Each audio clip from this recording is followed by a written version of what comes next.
কুকুর মুখে একটি হাড় নিয়ে নদীর উপর দিয়ে যাচ্ছিল। জলে নিজের প্রতিবিম্ব দেখে ভাবল অন্য কুকুর হাড় নিয়েছে। সে হাড়টি ছেড়ে দিয়ে ঝাঁপিয়ে পড়ল।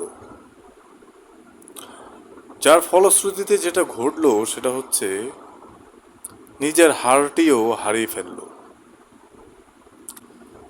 এখান থেকে যদি আমরা ছোট্ট করে শিক্ষা নেওয়ার চেষ্টা করি তাহলে বলা যেতে পারে যে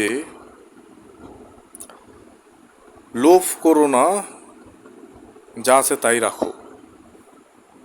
এটি হচ্ছে এখান থেকে খুব সহজে আমরা শিক্ষা নিতে পারি। আর একটি বলতে পারি, মৌমাছি বৃদ্ধের মাথায় বসে তাকে ডংসালো। বৃদ্ধ বলল, আমি তোমার মধু নেইনি, তবু তুমি আমাকে ধ্বংসালে।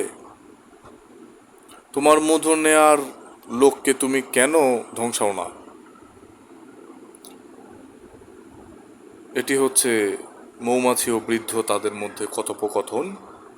মূলত এগুলো হচ্ছে একেবারেই শেখার জন্যে হচ্ছে চমৎকার গল্পগুলো।